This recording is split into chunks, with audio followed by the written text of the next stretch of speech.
Welcome to the Balancing Act podcast with SingerLewak. In today's episode, Nonprofit Tax Prep, Compliance, Security, and Best Practices, we are joined by Nanaz Benyamini, Lior Temkin, and Bob Grain as they discuss essential compliance measures, security protocols, and best practices for efficient nonprofit tax preparation. We'll discuss the unique challenges nonprofits encounter during tax season. You'll gain insights into best practices for ensuring compliance and accuracy in tax preparation.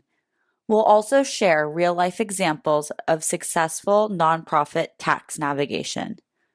Additionally, we'll emphasize the importance of cybersecurity and explain how tax professionals use secure portals for data exchange. Nanaz, do you have any best practices that you'd like to share for nonprofits during the tax preparation, just to ensure compliance and accuracy, or anything like that? Yeah, one is I have a couple actually, and one is to just remind nonprofits to make sure that they keep on a timeline. A lot of times, the focus on the accounting side is if the nonprofit, for example, is audited and has audited financial statements. So the focus is to make sure that they present the information to the auditors and get the financial statements and get the audit report out. And there may be a little bit of a time crunch for getting the 990 information to the tax advisors to be able to start preparing the 990. What I would really encourage nonprofits is to keep in mind that the 990, because it is a public document, it serves different roles. It's a public relations tool, for one thing, because the public at large reads it, potential donors, members of the press, and so forth. But it's also something that the IRS, the Franchise Tax Board, the various attorney generals, they also look at this 990. So the way things are described, the completeness of the form, the information that is in the form, there are real life ramifications in terms of how things are being answered. And so you want to make sure that it's legal. This could be the board members. And so just make sure, I would really encourage everyone to make sure that they stay on a strict timeline to make sure that there's sufficient time for review at the back end. Great, that's a wonderful one. Do you have another one? Yeah, another one is also a reminder that even though we have this discussion on and all the wonderful mission-related work nonprofits do, and sometimes there's a sense out there that are not regular businesses. It's far from the truth. At the end of the day, the nonprofit is either a corporation or it's a trust, depending on their legal designation. They have just as many reporting requirements as a for-profit. Maybe a little bit different, but they're just as many.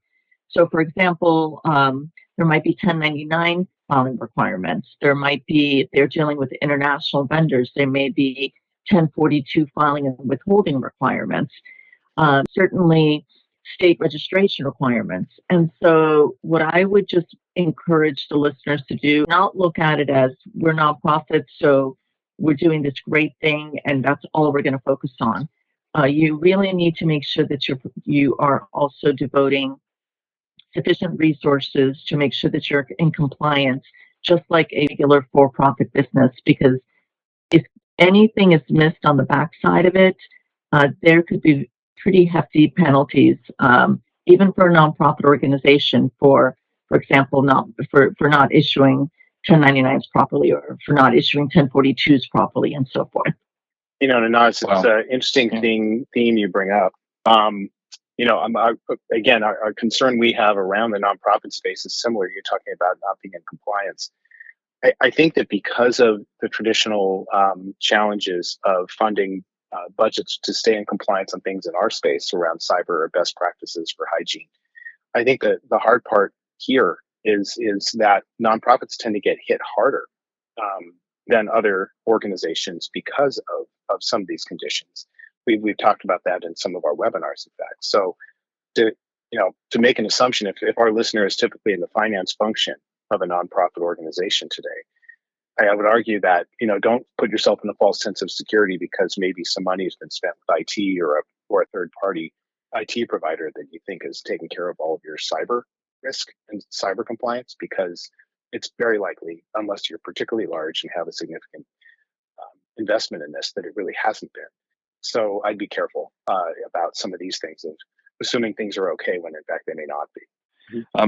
If I could give a couple examples myself of best practices, I would say one would be speak to your CPA regularly.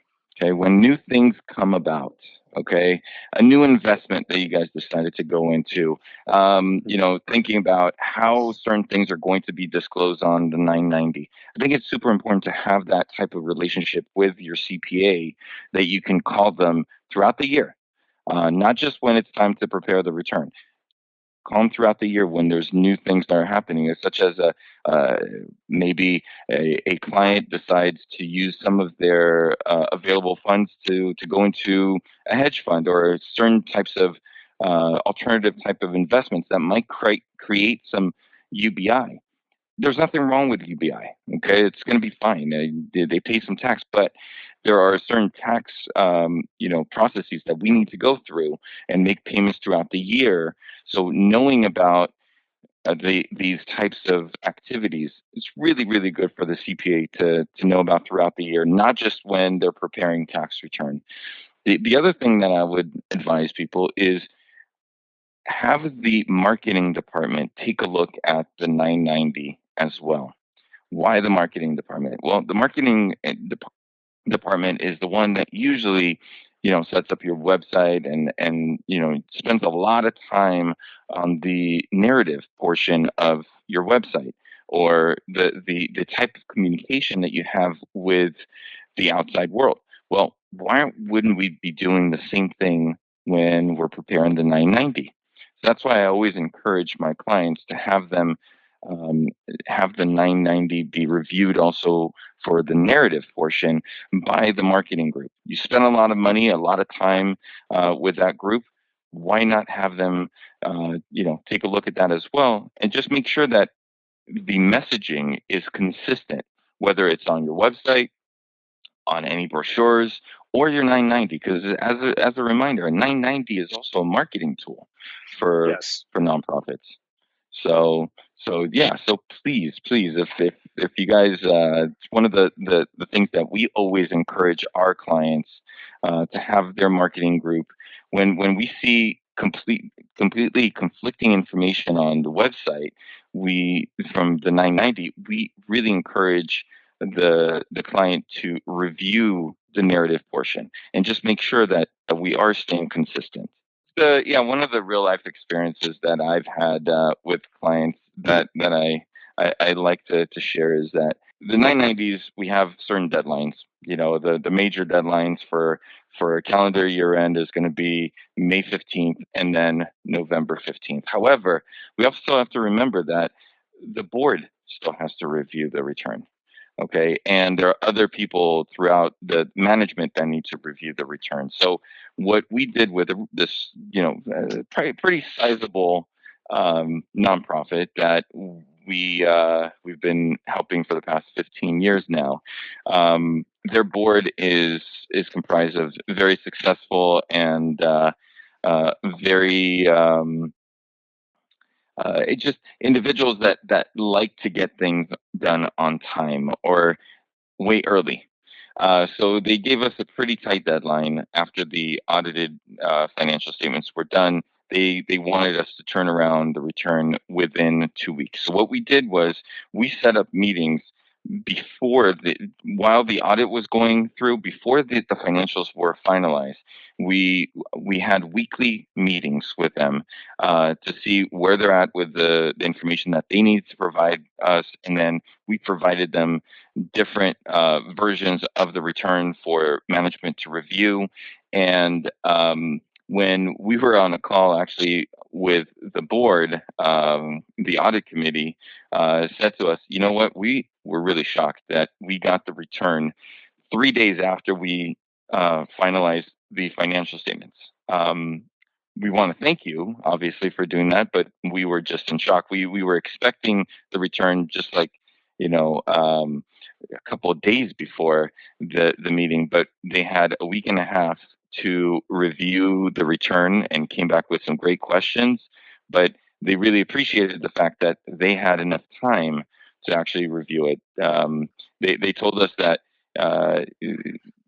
way before we were involved with them, sometimes they had just a few hours to review the return. So they really appreciate the fact that we continue to provide them the return way in advance. So then they had time to review it and really digest the information instead of just a cursory look. You touch on a really important point, which is the board review. Of course, 990s are not required to be reviewed by an organization's board. However, it is widely considered to be a best practice. And it's something that we highly recommend that our nonprofits clients do make sure that they get board engagement in terms of the review of the 990. I can't tell you how many times that I've been walking the board through the 990 and explaining the different parts. And we may encounter the reporting of a transaction, or maybe compensation, or maybe even a large donation that the board members may have additional insight to provide that perhaps the finance department wasn't even privy to. And so you really want to make sure that you have an all hands on deck approach. There's a reason why board members have volunteered their time, and they have a fiduciary duty really to make sure that the nonprofit is being run properly. And so you want to make sure that you get their engagement, and you want to make sure that they have the proper information and have enough time to be able to review it, so that if there is some insight on something that they would be able to contribute, they're not just running through the process, and really are able to give meaningful feedback on the 990.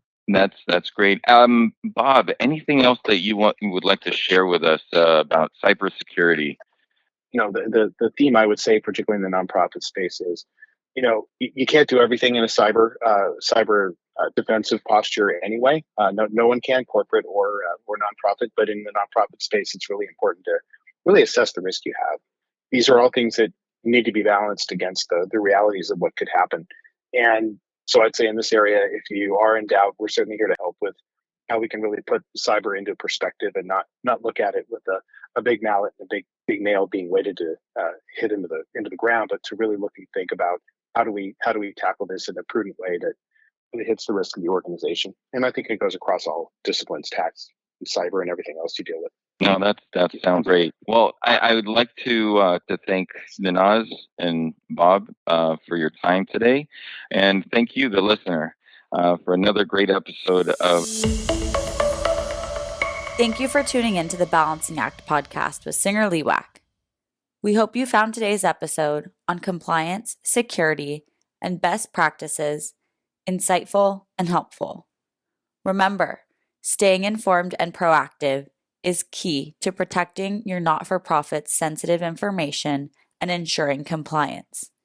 If you have any questions or need further assistance, don't hesitate to reach out to one of our tax advisors. Be sure to subscribe to our podcast for more episodes on important topics to help you and your business thrive. Until next time, stay safe and stay compliant.